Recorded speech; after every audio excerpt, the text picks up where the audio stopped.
These are the stories of 10 of the greatest paintings in the world. I'm Andrew Marr. Art, not politics, is the great passion of my life. For me, it gets to the heart of what it is to be human. In galleries across the globe, there are great paintings, works made with almost supernatural skill, fierce passion, and extraordinary brain power. Now I want to tell stories behind some of the most iconic images in history, pictures like Leonardo's Mona Lisa, Van Gogh's Sunflowers, and Turner's Fighting Temeraire, paintings that represent the pinnacle of what people can do with paint and bristles. He created a brand new way of depicting the world. The colours would fizz and pop on the surface. It was like you could touch these people. It was like the portrait could speak to you. Behind every picture, there is a story. I'm going to peel back the layers to find out more about the lives of their creators and the worlds they came from. There was something about this middle-class Florentine housewife that intrigued him. Why are these the paintings we all know and love? How were they created? And what makes them the greatest paintings in the world?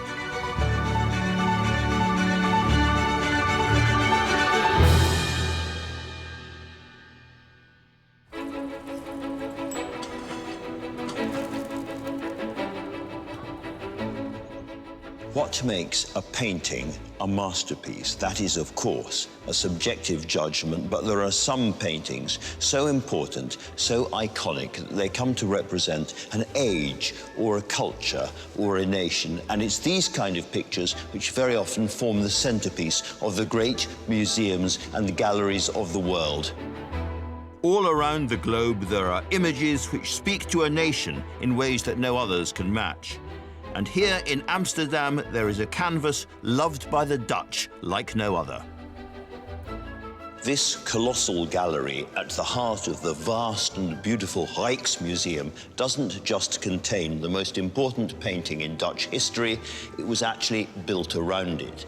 In what feels like a huge secular chapel dedicated to Dutch art, there hangs Rembrandt's world-famous and utterly stupendous Night Watch.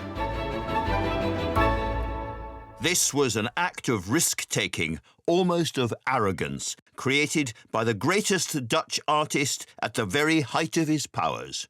Now, it's nothing short of a national treasure. So what is it? It's a group portrait of a militia company, what you might call a platoon of Amsterdam's People's Army. There are 16 men visible in all. We know most of their names. Right at the center with that magnificent white ruff is Frans Banning Kok, the commander of the militia, giving the order to advance. And beside him in the canary yellow is Willem van Ruttenberg, his lieutenant. All around the picture, there are different things going on. There's a dog barking, there's a young girl staring into the distance, there's a man cleaning his musket. Somebody else right in the center has fired his musket by mistake and nearly hit in somebody else's hat. Rembrandt's characters feel so alive, they could almost jump off the canvas. But if they did, they wouldn't get very far. Now, if you've been watching really carefully, you may have noticed there is a strange big glass box around it. Now, why is that? And the answer is, it is being restored, properly for the first time in more than 40 years. For your average masterpiece, any major restoration would be carried out as far away from the prying eyes of the public as possible. But the Night Watch isn't average, it's not allowed to skulk or to take time out. People care about this picture so much that they're prepared to watch it being restored. If they're not prepared literally to watch paint dry, then they're prepared to watch varnish dry, which you must admit is kind of unusual. So what is it about this collection of rather chaotic, strutting, striding, would-be unprofessional soldiers from another age in their impressive collection of strange hats and weird party clothes that gets so many people so emotional, so committed? It's a mystery that spans more than 300 years, takes in an artist's triumphant rise and tragic fall, and almost sees the Night Watch forgotten forever. This painting's story begins in a period of unrivaled creativity in Dutch art, made by new money and cutthroat competition. The Netherlands in the 17th century was a very, very particular environment because it had this growing, flourishing art market. You could buy a painting just for your weekly wage. And paintings were sold at markets, you know, alongside kitchenware, chickens. So these weren't just objects for the extremely wealthy, but anyone could own works of art. This was a world of unequaled artistic production. Make it new, make it fast, make it different, with groundbreaking changes in technique, perspective and subject. Born in July 1606, Rembrandt had arrived into the Dutch Golden Age. Rembrandt was born in the Dutch town of Leiden, which is about half an hour away from Amsterdam. And he was born in a pretty kind of bourgeois family. His father was a miller, big family, lots of children. They managed to afford to send him to the local Latin school, so he learnt languages, he learnt about religion. But there was really only one thing that interested the young Rembrandt. His itch, his instinct, his determination was to be an artist. And at 14, he began his apprenticeship.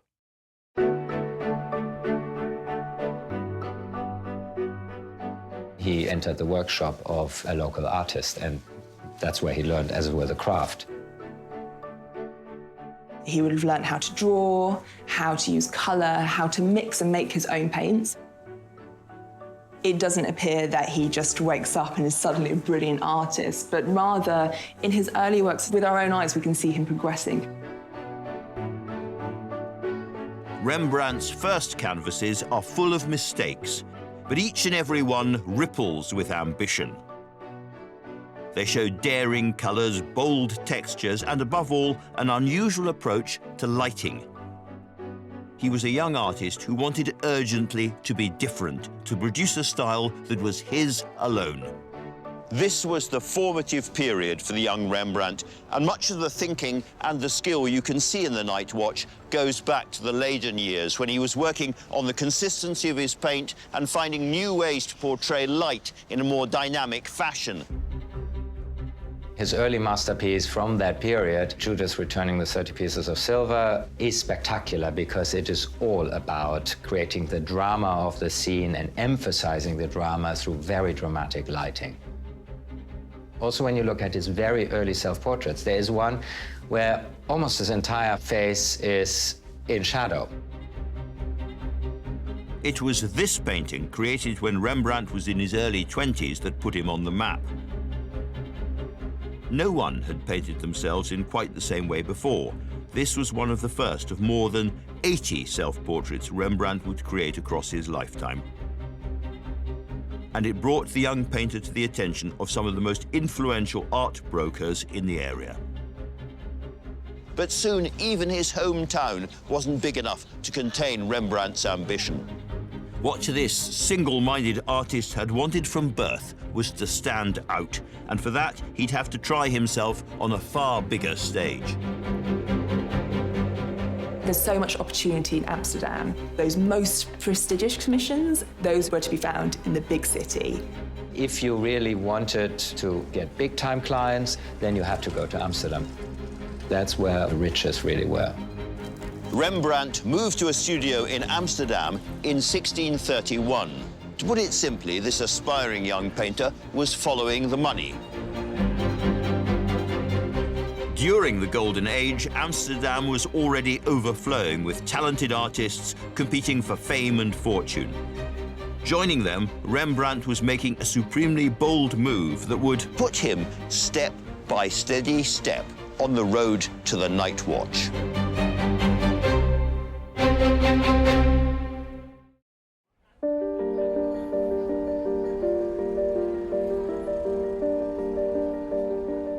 The Night Watch is one of the most famous paintings in the world, the jewel in the crown of Amsterdam's Rijksmuseum. And it's easy to see why. This is a canvas bursting with life, brimming with stories and hints of intrigue, one of which is the identity of a half-hidden face only just emerging from the shadows. Now, of the 34 different people in the picture, there is one who technically shouldn't be there at all. He's absolutely dead center, right up towards the top. A very, very distinctive snub nose, a little round, inquiring, slightly cheeky eye. It is, of course, Rembrandt himself. Like Alfred Hitchcock, he's put himself into the film, as it were. The Night Watch shows a glimpse of an artist at the exhilarating peak of his power and ambition. Just over 10 years earlier, he'd arrived in Amsterdam, desperate to make his fortune. Amsterdam would have been very exciting in the 17th century. It's loud, it's busy, it was a real metropolis. And for artists, that represented a huge opportunity. War with the Spanish Empire was over, Dutch ships crisscrossed the world, and now the city was packed with wealthy merchants, eager to spend their fortunes on portraits for their brand new townhouses. Fresh in from Leiden, which itself had been besieged by the Spanish, here was a painter who could offer something new. Rembrandt kind of burst onto the scene and quite quickly got quite important commissions. He was one of the first artists to capture physical expressions across a face. He painted portraits as though he could penetrate the person and get their personality. He uses highlights so cleverly that you see that wet bit at the bottom of the eyelid, and the wrinkles around the eyes and so forth are so acutely observed. These are very impactful pieces. He breathes life into his sitters, and other artists are just not at that same level at that time. From his very first commission, it was clear that Rembrandt's work was different to everything else around him. He painted faces bathed in light and shadow, used the wrong end of his brush to scratch individual hairs into the paint, and became a master of touchably real surfaces. But most important, with a skill that would become vital to the success of the Night Watch, he depicted his sitters with a fresh immediacy. There is a kind of ruddy, earthy realism about the faces. These are actual, living, breathing, sweating people that you could have met in the streets of Amsterdam, and there is no mistaking that at all.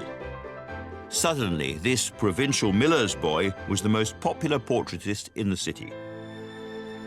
And yet, always hungry for the next advance, Rembrandt needed more. Private commissions were fine, but he really wanted to create work on a bigger scale. He wanted to be properly noticed. I think his first major success was the anatomy lesson of Nicholas Tulp. That was painted in 1632, and that was a very public commission. It was a way of marketing himself. And I think people would have seen that and thought, yes, that's the man who I want to paint my portrait too. Rembrandt's first multi-portrait painting was a taste of the Night Watch to come, and it reveals his swelling ego. For the first time, he simply signed himself Rembrandt, audaciously assuming the same one-name celebrity label as Leonardo, Michelangelo, or Raphael. He saw himself as the rising hero of the Amsterdam art scene. What Rembrandt wanted now was a lifestyle to match. In 1634, he married the love of his life, Saskia van Uylenburg, and the glamorous young couple threw themselves into enjoying Rembrandt's good fortune. They enjoyed life. They went out, they spent, they lived a very lavish lifestyle. Rembrandt was very confident. He was spending lots of money. He was quite flash. He was very pleased that he was earning this money and saw that this was not going to end, so he could just spend it as it came. He was living the high life. Fancy clothes, luxurious meals. Rembrandt, it seemed, could shell out for anything his heart desired, including this princely three-story townhouse in the most sought-after area of the city. Now a popular Amsterdam museum, Dr. Lavish de Koek is its director. Rembrandt bought this house in 1639, and by that time he was the most famous artist in Amsterdam, and he was very wealthy. It cost 13,000 guilders, which was a fortune in that time. And this was the most opulent and large house in the whole street. Rembrandt's spending, however, didn't stop here. Every time he finished painting, he'd pick up his wallet and head out shopping, filling his new house with curious purchases. This room is Rembrandt's art cabinet, Kunstkabinett in Dutch. And this is where he shows his ambition, he shows his extreme drive and his fascination for beautiful objects. He was something of a spenderholic, and his tastes were quite eclectic. So he buys things like armor, Venetian glass, seashells, stuffed animals, and bits of coral. We don't know how much he spent. It must have been a fortune. And in his new mansion, there was one room that was more important than any other. Now, this was, of course, the largest room in the house. This is the grand studio. The light is fantastic. It's northern light, and it would have reflected beautifully into the studio. And of course, light, dark and light, chiaroscuro, very important in Rembrandt's work.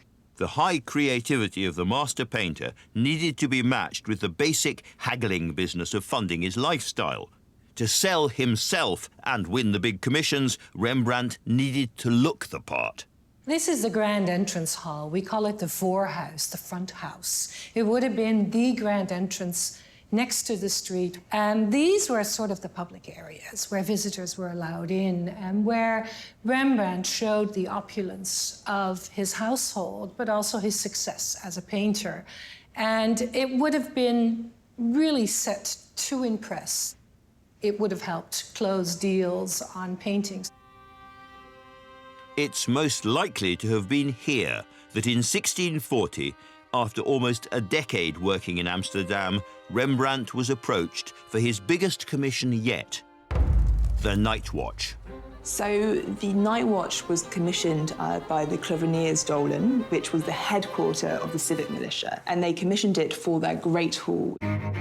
The civic militia were close-knit groups of citizen soldiers, a kind of dad's army standing by to protect their communities from Spanish attack. And the way their portraits were captured was a tradition unique to the 17th century. For years, they'd been painted by the most established artists of the day in a similar style, the men dressed up in their finest clothes, arranged in a simple line like a school photo or a bizarre bus queue. But in 1640, when the group from District 2 decided to commission their portrait, rather than go with a reliable regular, they turned to Amsterdam's edgy celebrity, even though Rembrandt had never tackled anything like this before. Carla Ohers is an expert in art history. They were vain men. They wanted the portraits to be done by a famous portrait painter. Rembrandt in those days was really like a superstar. So they were commissioning their group portrait with him because they wanted to have their portrait done by a famous artist. The company leader, brash enough to put his portrait into the hands of the radical young Rembrandt, was pink-faced, red-haired Captain Frans Banning Kok. It's a name I think every Dutch person knows because he is the main character in the Night Watch, the head of the civic militia group. He was in charge. As tradition decreed, Banning Kok would have wanted his expensive commission to capture his men as war heroes, even if the reality was somewhat different. Originally, they were defending the city in times of war. So in that period, the war against Spain. But when Rembrandt was doing the Night Watch, the Spanish troops were gone. In my opinion, they were not real soldiers anymore. There was a sense of nostalgia. The Dutch people were very respectful towards them and grateful towards them for what they had done in the past. But what was there left for them to do? They were, in general, rich, important people. We know about them as Old Boys Network, a sort of Rotary Club or Lions Club. They were quite well known because of their, well, gatherings in which they were drinking and eating and maybe gambling and giving each other good positions within the society. They may have done more networking and drinking than fighting, but the importance of the militia was still deeply ingrained in their communities and their minds. This was a young country which had just freed itself from the Spanish Empire by fighting. But Rembrandt couldn't bring himself to copy what had come before him, even if radical reinvention would add extra difficulty to an already tricky brief. You have to paint anywhere between 10 and 20 guys, but that makes for a really boring composition if you have to just to line them up. So the challenge for the artist really was to turn this into an interesting composition where you have the impression that they maybe interact with each other, that they talk to each other, but they also all have to look at the viewer in order to be recognized. So it seems like an almost impossible task. This was why most artists responded with a traditional, simple arrangement. Even then, there were added complications. They paid for their individual portraits, so the more money you were paying, the best position you could get. The cheapest option would be at the sides of the painting, in profile, maybe just your head or a bit of your eye. And the most expensive would be your whole figure, doing something majestic, doing something very dramatic. With the Night Watch, Rembrandt was juggling 18 different figures and egos, and the position of his subjects wasn't his only challenge, because this work was not intended to stand alone. 6 other Dutch artists had also been commissioned to make major group portraits for the same room, and by the time Rembrandt started painting, 4 had already been finished. They had all played by the rules. This was entirely competent bus-cue painting, and therefore, for the ever-ambitious Rembrandt, more than a little boring. And so the artist who'd based his entire career on being different decided to create an entirely new type of militia portrait. When it was finally unveiled, the Night Watch would indeed be a painting completely unlike any of its predecessors.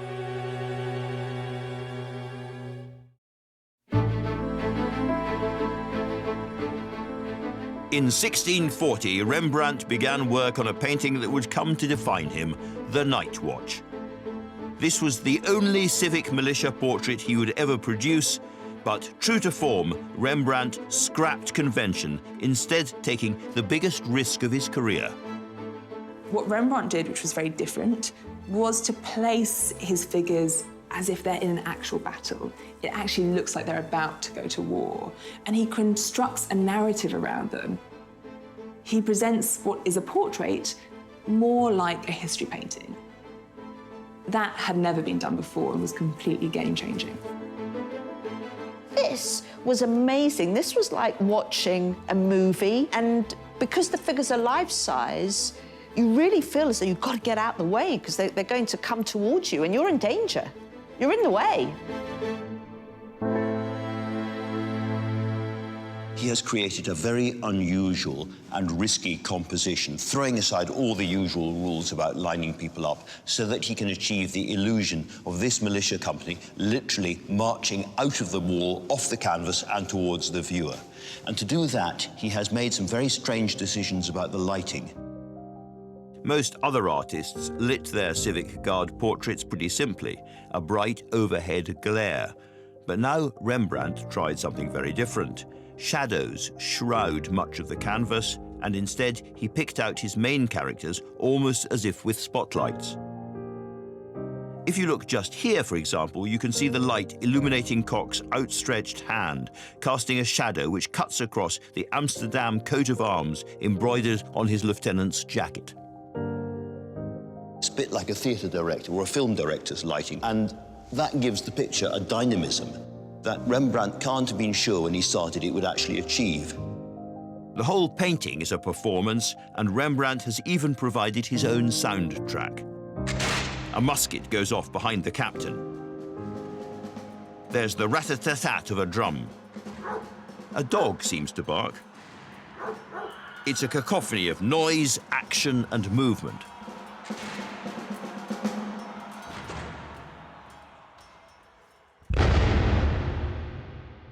And here is the final, almost ludicrous risk that Rembrandt is taking with this picture. This is a militia. These are would-be soldiers. They are men who want to be remembered as soldiers, dangerous men, except that this must be the least dangerous, least lethal, least threatening group of so-called would-be soldiers in the history of art. They are ridiculous. One's firing his gun by mistake, all their weapons are pointing in different directions, and their mascot girl is laughing at them. Rembrandt is telling a story, but it's not the story that militia expect. It is an entirely different story. And it was one he had to tell carefully in order to tread a fine line between honour and insult. This was a far from straightforward painting to complete, and for nearly 2 years Rembrandt worked on the canvas relentlessly. In July 1642, the Night Watch was finally finished, and with great expectation installed in the militia group's Guild Hall. I think it's fair to say they were in for a surprise. It wasn't what they expected at all. You know, they didn't know how to react to this drama.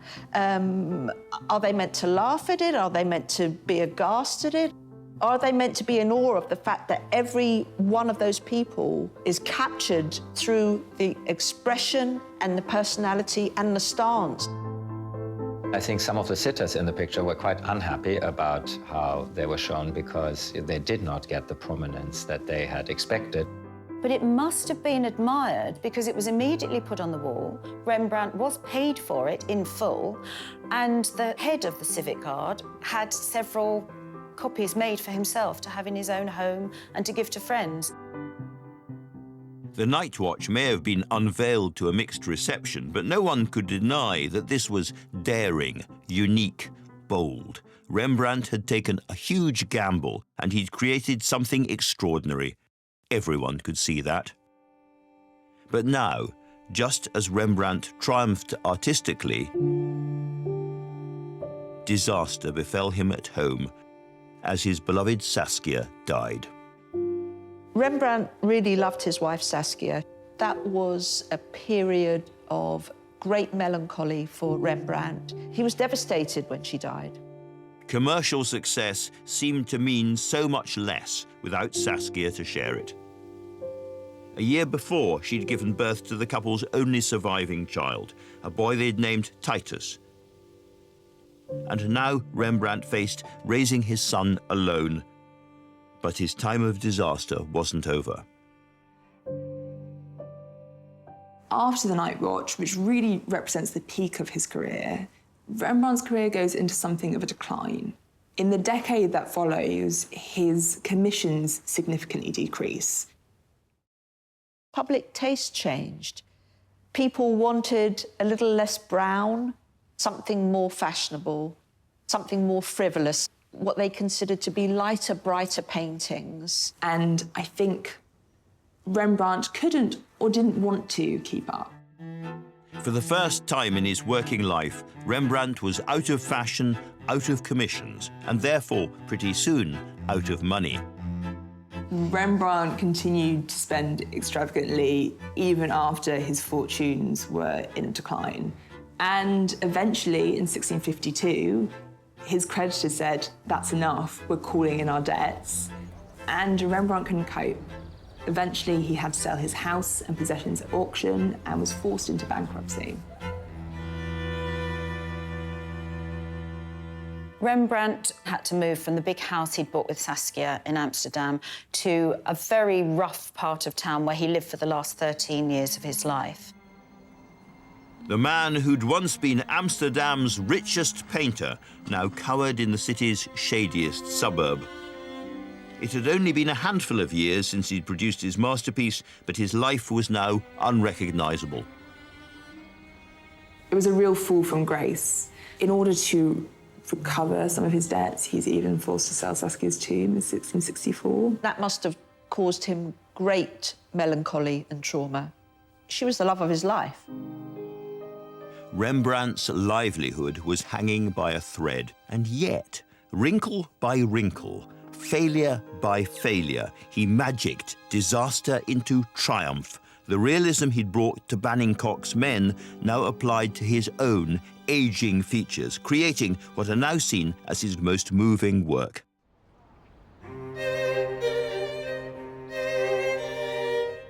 Even now, worse was still to come. In 1668, Titus, his son, was killed by a plague. There was simply nothing left for Rembrandt. He struggled on for one more year before dying penniless and alone at the age of 63. He was so forgotten by the town that had once loved him, there wasn't even an official notice of his death.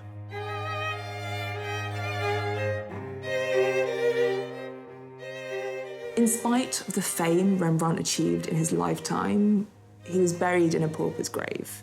So it's an unmarked grave, and it doesn't exist today. You can't find it.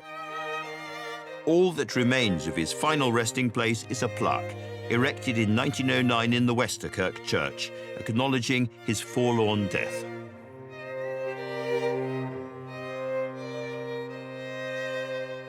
It's frankly very moving to be here, to reflect on Rembrandt's own life, all the hard work, the years and years of toil, the terrible disappointments, the struggles, the disasters, the bankruptcies, and towards the end of his life, that sense of a great dark cloud hanging over everything.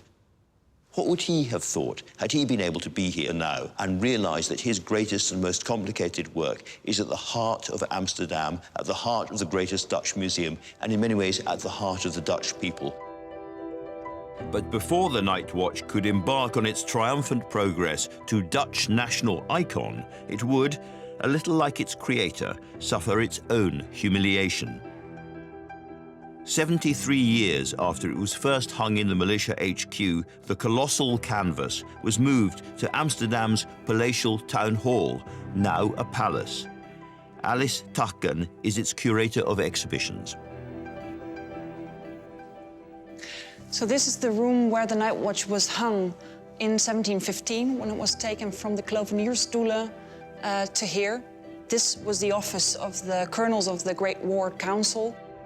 But in bringing the Night Watch to its new home, the officials faced a rather tricky problem. The Night Watch was placed in between those two doors behind me. The problem was, though, that the space between the doors was too small. So they took the pragmatic route and cut it down on all sides. In what must be one of the most brutal truncations in art history, Rembrandt's glorious Night Watch was chopped down to fit its new home. We know what was lost on the Night Watch because of a small-scale copy made by Gerrit Lundens. The portions that were taken off were actually essential to understand the painting. So what we see on the copy is that the guard company is passing through a city gate and over a bridge over a canal. So that makes it very logical that all the people are moving. So they cut off about 2 feet from the left, which took off a couple of people, and it cut off an area at the top, which meant that all the wonderful perspective and the archway and the rods and the banners, that was all not as intended. We have no idea what happened to the pieces that they cut off. They cut those pieces off because they thought they weren't that important. So in all probability, they just threw them out. We have no idea. Maybe they'll turn up sometime. By the end of the 18th century, Rembrandt was long dead and forgotten. His remains lost in a pauper's grave, his most important work butchered to fit its space in a gloomy council chamber. It seemed this masterpiece must surely be consigned to history, and yet there's an extraordinary twist to the story still to come.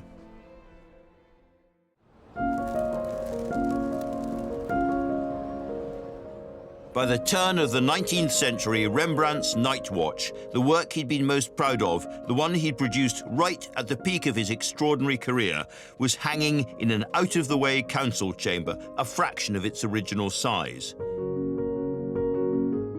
But this all-but-forgotten masterpiece had not reached the end of the road just yet.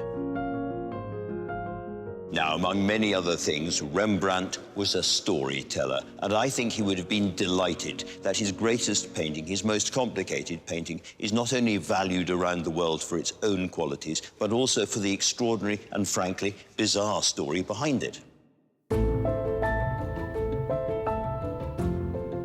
And the next chapter of this canvas's tale begins 300 miles from Amsterdam in the world's artistic capital at the time, Paris.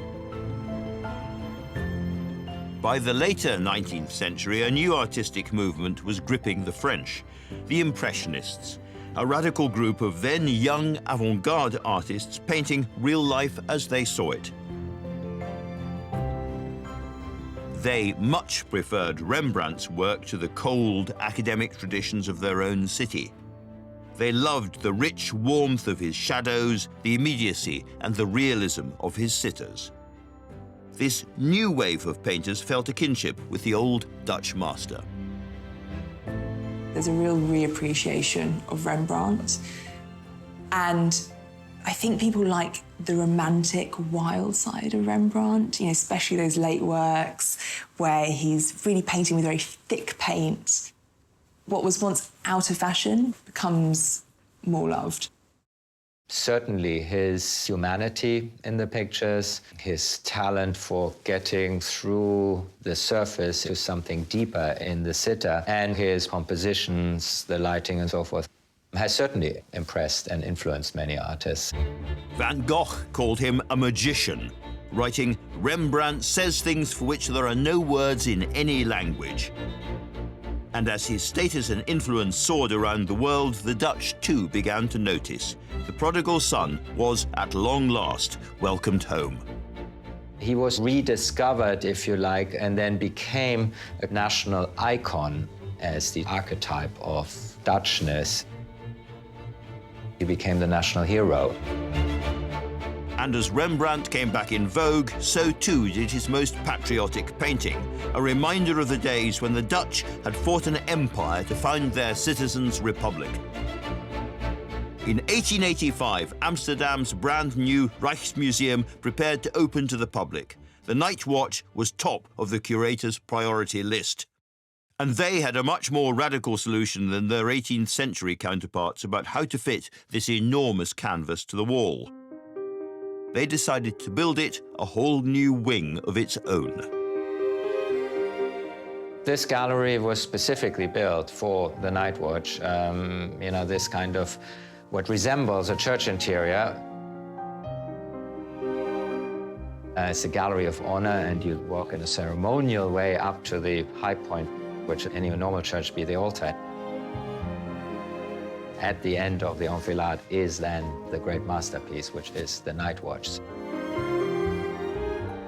Rembrandt's masterpiece was no longer just being displayed, it was being worshipped.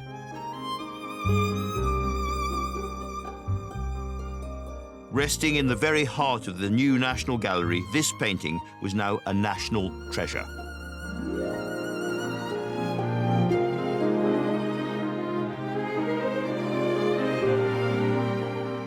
Rembrandt painted the Night Watch to raise pride in anyone who looks at it, civic pride, to be proud of your town, proud of your country. And centuries later, it still does that. It does exactly that for Amsterdam and for the rest of the Netherlands. That painting's so loved by the Dutch because it's part of their history and it shows, you know, we're heroes and we're here to protect and we're dashing and we're frivolous and we're action-packed, we're superheroes.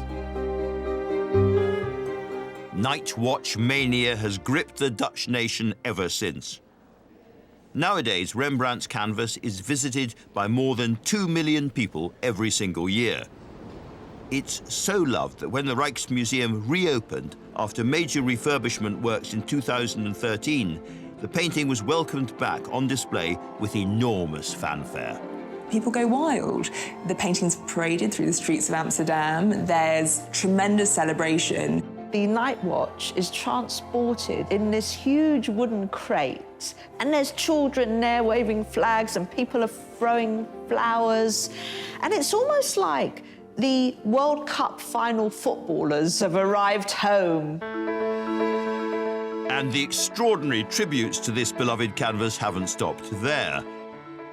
To mark the museum's reopening, this group of actors in southern Holland brought the Night Watch to a shopping centre in a way that would surely have made Rembrandt chuckle.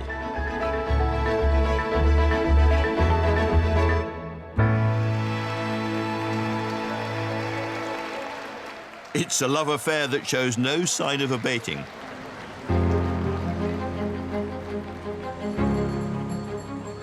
It tells a story in a way that no other painting has ever done. It tells a fragment of history with action. It's crazy that a painting in the 21st century is treated with such adoration, but this is such an iconic painting, and Rembrandt is such a symbol of Holland and Amsterdam that it holds a place like no other work can. A national icon, absolutely. But for me, it's so much more.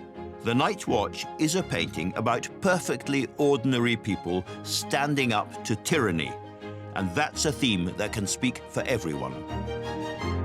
This is a picture which comes out of the Dutch experience, but it's not for the Dutch, it's for everybody. Because what does it show? It shows a group of very human humans, strutting, ridiculous, absurd. They are silly, as I am silly, as you are silly. But they're coming together for a common purpose. They're all doing their own thing in this picture, but it shows the moment just before they do one single thing, marching out into the light together. This shows what happens when a free people come together for the common good. It is therefore the greatest Republican painting ever made, a great painting of democracy and ultimately of tolerance. It shows what happens at that very moment when we stop doing our own little self-absorbed, selfish things and come together to do one big thing all together. And at that moment, the encroaching dark, which seems so scary, which surrounds them and surrounds every one of us, suddenly doesn't seem quite so frightening after all.